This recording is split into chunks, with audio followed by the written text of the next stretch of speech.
Hi, welcome to the Gamesplainer. I'm Jeff the Gamesplainer, and today I'm Gamesplaining Vinhos 2016.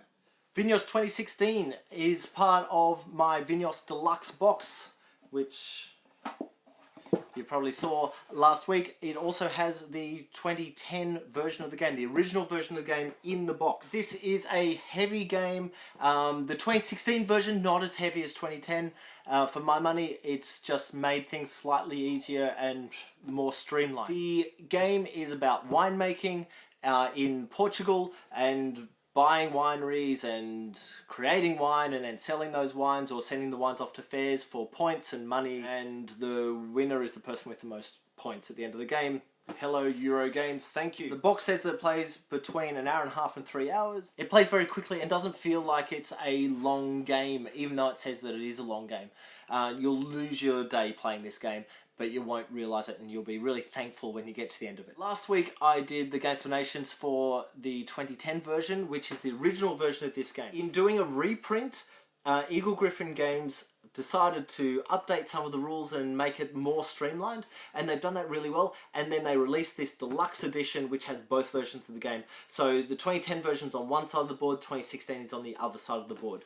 There are two rules manuals in the box, but they highlight where the rules are different. So it makes it easy. If you know one of the games already, it's pretty easy to pick up the other one. You've just got to look for those highlight sections. With the 2016 version, it has just manipulated the game in such a way where it just streamlines everything. And I don't think you lose anything by doing it. The main thing that this version loses is the bank. In the 2010 version, there's a bank down in the right-hand corner where you need to... When you sell your wine, the money goes into the bank, you don't get it as cash. Whenever you're purchasing something, you have to purchase with cash. So one of your action selection spots is to go to the bank. When you go to the bank, you can either deposit money or withdraw money, and there's points at the end of the game if you've got a large amount of money in the bank. So you want to be kind of withdrawing money as much as a large amount of money at the beginning of the game so you can do stuff, but then before you get to the end of the game, you want to deposit a whole bunch of money back in there so you can get those maximum points. Now, within that banking area, there's also this investment track. And what it does is it gives you a residual income every round, every year. But you're going to have to then pay for your workers as well. So you need to get your residual income to the point where you don't have to actually pay any money for your workers. But it also allows you to, if you find that you need money, you can divest, so take money out of that investment to get some money back into your cash reserves to be able to actually use to purchase stuff. I found that really kind of limiting, and I found it slowed the game down a little bit. I didn't say this last week, but it does. It feels like it slows down the game a touch. So in the 2016 version, it doesn't have that at all. That's not there. You just have cash.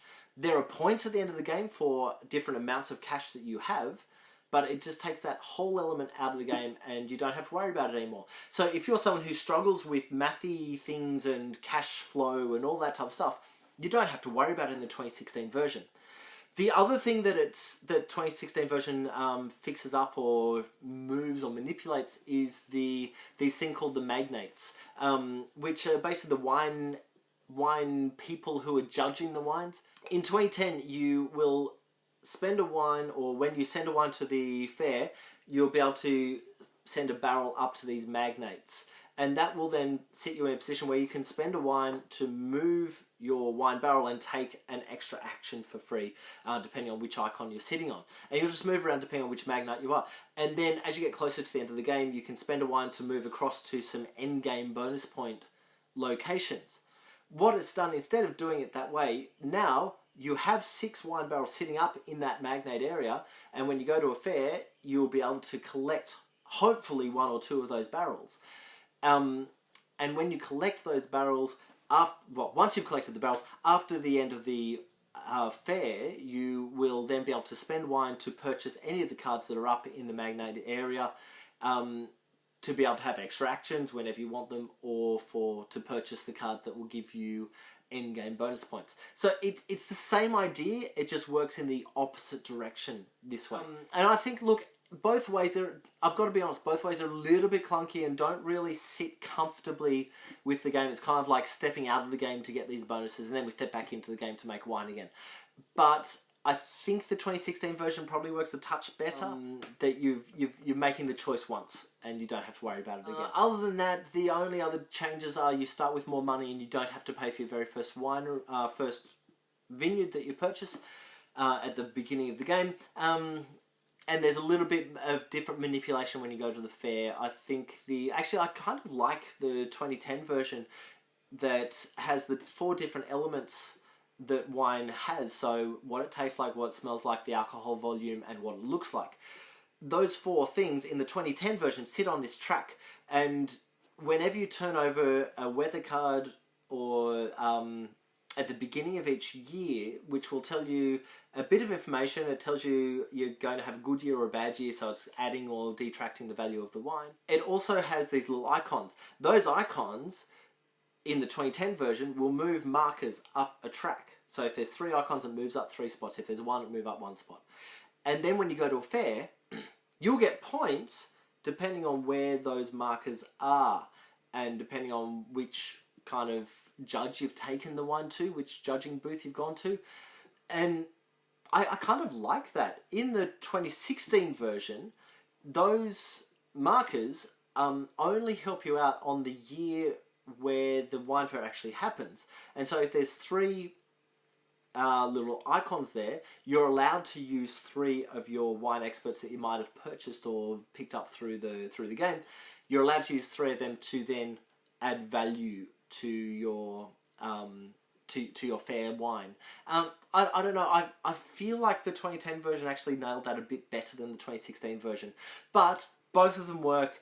You've just got to kind of keep track of what you're doing. It's a little bit clunky when we get to the fair. I think the way they've manipulated the fair in 2016 is a little bit more streamlined. There's an iconography where you take your wine, you put it at the beginning, and as you do each thing, you move it along one icon, and that kind of reminds you what you need to do next, what you need to do next. Other than that, the games are ostensibly the same. So I'm really happy that I own both versions. Sometimes I feel like having a game that's just a little bit more economic driven, and sometimes I just want a slightly easier wine game. I mean, honestly, if I want a lighter wine game, I'll go to Viticulture. But in terms of when I'm going for a heavy game, this one is actually a bit of a winner. It's quite a fun game. It really gets your head involved. I mean, obviously, heavy games, you've got to have your head switched on and be ready for a heavy game. But look, I think this is a wonderful game. I back it. I think that anyone who likes the heavier games should definitely be having a look at Vinhos Deluxe. And then make your choice. Look, you may find that you only ever play the 2016 version, but having that 2010 version there as another game to play, if you want just a slightly different element or a different way to play the game that you already know and love, it's worthwhile. Look, I mean, what is it? Robo Rally. I've got the original Robo Rally. They came out with a new version. I haven't stepped forward and bought the new version. I really love Robo Rally, but I haven't stepped forward to get that new version because I really struggle having the same game on my shelf twice, even if they're slightly different versions. Deluxe version, I'm happy to have, because I've got 2 versions, but it's only one game. I don't go into my psychology. Okay, look, I'm going to leave it there. I hope that my videos help you get Vinhos Deluxe and Vinhos 2016 to the table. I hope that this gives you a really good idea of the game and both versions of the game. Please go on, watch my Gamesplayed video as well, because as with last week, I think that the Gamesplayed on this game plays the game through a lot easier and just clicks everything in a lot easier. I have ignored, well, not ignored, I didn't get to do a few things within that Gamesplayed video, so please forgive that, but the rules for them are spoken through in the Gamesplanation. If you have any comments or suggestions, please write them below. If you've got any games that you wish to be Gamesplaned, please shoot me an email at thegamesplainer@gmail.com.